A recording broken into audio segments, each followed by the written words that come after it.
आपने राजस्थान की न्यूज को अभी इन दिनों काफी ज्यादा सुर्खियों में सुना होगा, देखा होगा। न्यूज इस प्रकार से आ रही है कि हजारों छात्र सड़कों पर उतरे हैं और कारण है ओबीसी आरक्षण में हो रही विसंगति। अब सवाल बड़ा बनता है कि ऐसी कौन सी विसंगति है आरक्षण के अंदर जिसको लेकर के हजारों युवा सड़कों पर उतरे हैं। इतना ही नहीं, ओबीसी कैटेगरी से आने वाले लगभग 20 से ज्यादा विधायक और सांसद भी सड़कों पर हैं। इंटरेस्टिंग फैक्ट यह है कि सत्तारूढ़ पार्टी जो कांग्रेस है राजस्थान में, उसके भी विधायक सड़कों पर हैं। साथ में अपोजिशन यानी कि बीजेपी और भी तमाम पार्टी के नेता, लेट्स से आरएलपी, ये सभी लोग सड़कों पर उतरे हुए हैं एक कॉमन मांग को लेकर के। ये शायद पहली बार ऐसा हो रहा होगा आपकी नजरों में, हालांकि ऐसा बहुत बार पहले भी हुआ है कि सत्तारूढ़ पार्टी से उसी पार्टी के नेता सड़कों पर उतर करके मांग कर रहे हैं। खैर, आज के इस विषय को समझने के लिए सबसे पहले मैं आपको राजस्थान में आरक्षण की व्यवस्था को 1 मिनट में समझाने का प्रयास करता हूं। फिलहाल के लिए आप यूं समझिए कि मान लीजिए कि राजस्थान में 100 सीटें हैं जिनके लिए सरकारी सेवाओं पर नियुक्ति होनी है। अब अगर हम इन 100 सीटों की कैलकुलेशन को थोड़ा समझें तो आप यूं समझिए कि राजस्थान के अंदर 21% इन 100 सीटों में से यानी कि 21 सीटें ओबीसी के लिए आरक्षित हैं, यानी अदर बैकवर्ड क्लास के लिए आरक्षित हैं। साथियों, राजस्थान में अगर हम आरक्षण ओबीसी एससी एसटी काउंट कर लें तो ये 49% के अराउंड पहुंचता है। इसके अलावा 5% एमबीसी, जिसके अंदर गुजरों को प्रतिनिधित्व मिला हुआ है, एमबीसी को, और इसके अलावा ईडब्ल्यूएस के लिए 10% आरक्षण, यानी कुल मिलाकर के 100 सीटों में से 64% सीटें राजस्थान के अंदर रिजर्व कैटेगरी के अंदर आती हैं। अब यहां पर एक तथ्य समझने वाला होगा, विवाद असल में है क्या। तो जो मैंने अभी आपको बोला कि जाति के आधार पर, सामाजिक आर्थिक पिछड़ापन के आधार पर जो रिजर्वेशन आपने देखा, 100 में से 21% आपने ओबीसी सुन लिया, 10% ईडब्ल्यूएस सुन लिया, 5% एमबीसी सुन लिया, ये जो कैटेगराइजेशन है ना, ये 100 में से यूं आता हुआ दिखाई दे रहा है। इस प्रकार के रिजर्वेशन को वर्टिकल रिजर्वेशन की व्यवस्था कहा जाता है। अब आपने एक बार के लिए वर्टिकल समझ लिया, यानी कि खड़ा सिस्टम समझ लिया रिजर्वेशन का। अब मैं आपके साथ डिस्कस करने जा रहा हूं रिजर्वेशन के अंदर हॉरिजॉन्टल रिजर्वेशन क्या होता है।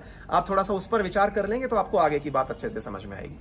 अब हॉरिजॉन्टल में क्या है कि मान लीजिए कि आप 21% ओबीसी के छात्र हैं, या ये समझिए कि 100 में से 21 सीटें ओबीसी के लिए थी।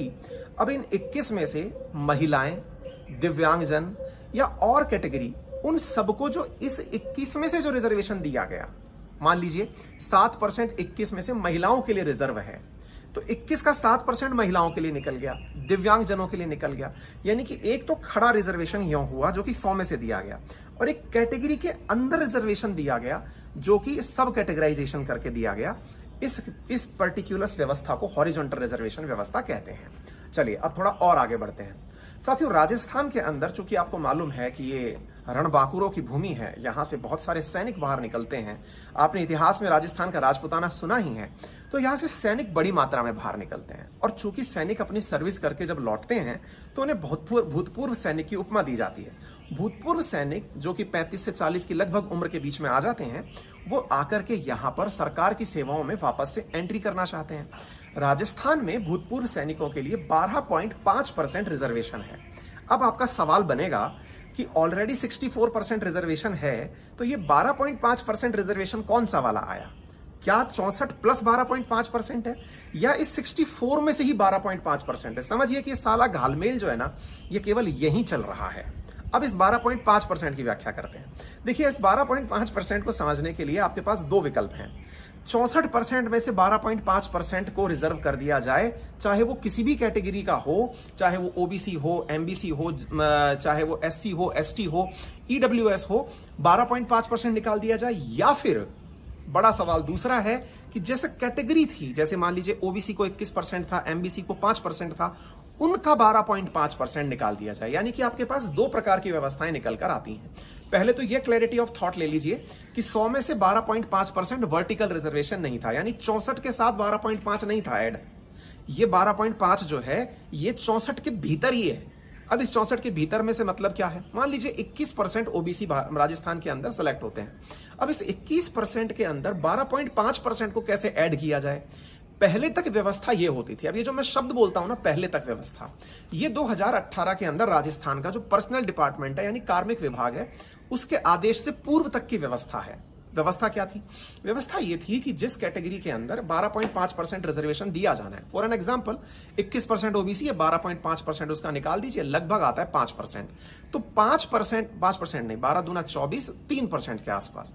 तो ये जो 3% रिजर्वेशन है, ये ओबीसी कैटेगरी के भीतर ही भूतपूर्व सैनिक के लिए रिजर्व हो गया। इसे आप हॉरिजॉन्टल व्यवस्था समझ सकते हैं, ठीक है।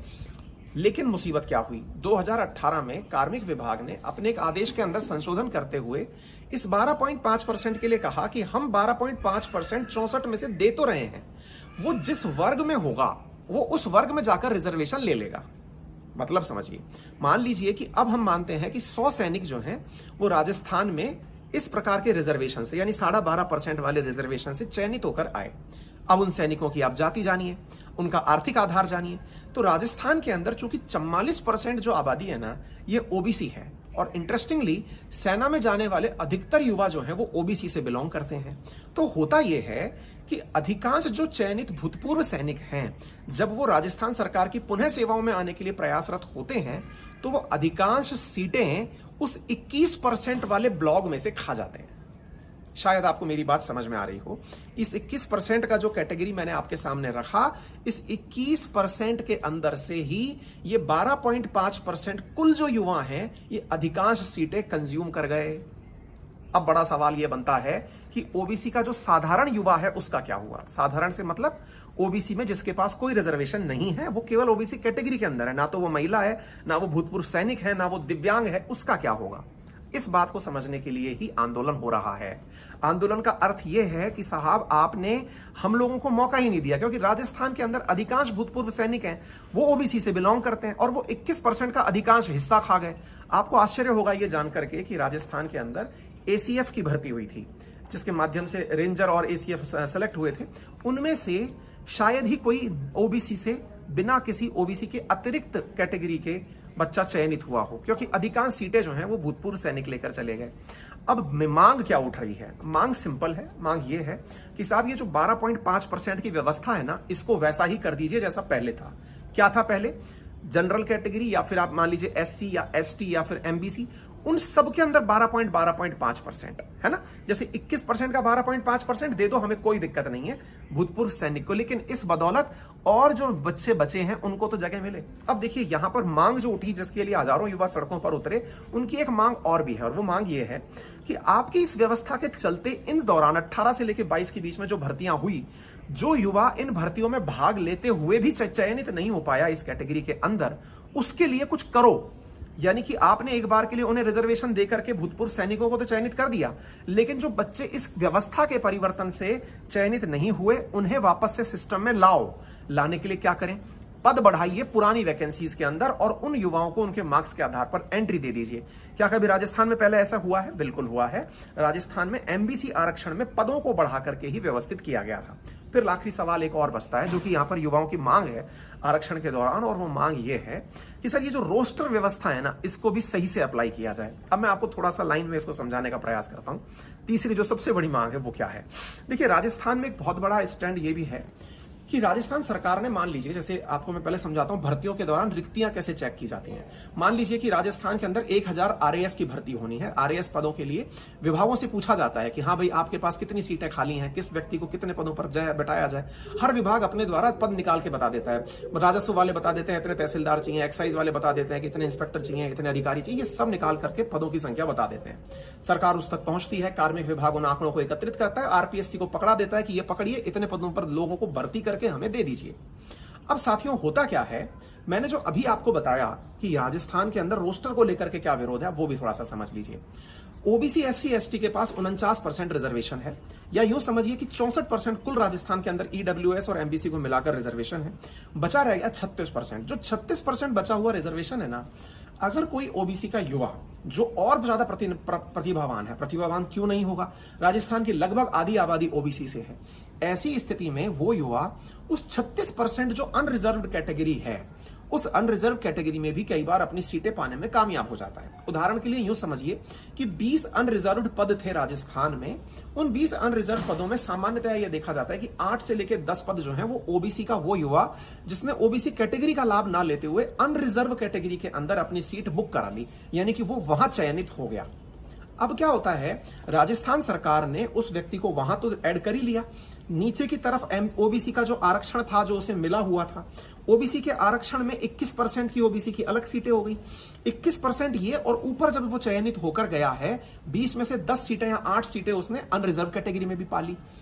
अब सुनकर के ऐसा लगा आप लोगों को भी कि साहब इस प्रकार से तो ओबीसी का जो बच्चा सेलेक्ट होकर आया है 21% तो इधर आ गया, ऊपर अनरिजर्व कैटेगरी का लगभग आधा खा गया, यानी कि ये तो 20 की जगह 40% तक कुल रिजर्वेशन के अंदर ओबीसी के बच्चे सेलेक्ट होकर आ रहे हैं। हालांकि वो रिजर्वेशन का लाभ लेके नहीं आ रहा है, वो अनरिजर्व कैटेगरी का लाभ लेकर ऊपर जा रहा है। ठीक है ना, वो सबके लिए ओपन है, उसमें किसी का कोई कॉपीराइट नहीं है, वो जनरल के लिए भी है, वो ओबीसी के लिए भी है, वो एससी एसटी एमबीसी सबके लिए है। अब तथ्य यह है, सरकार क्या करती है कि इन अनरिजर्व कैटेगरी में ओबीसी को जाने तो देती है, लेकिन अगली जब भर्ती आती है ना, अगली भर्ती में जब रिक्त पदों की काउंटिंग की जाती है तो यहां पर अव्यवस्था यह है कि वो अगली भर्ती में इन रिक्त पदों को ओबीसी का रिक्त पद काउंट नहीं करती, सॉरी माफी चाहूंगा, ओबीसी के आधार पर यह मानती है कि हमने ओबीसी के इतने युवाओं को पद पर पहले ही बिठा दिया है। ध्यान दीजिए, जबकि उस बच्चे ने जो 20 में से 8 सीट या 10 सीट प्राप्त किया था वो अनरिजर्व कैटेगरी में प्राप्त किया था, टेक्निकली उसने ओबीसी आरक्षण का लाभ नहीं लिया।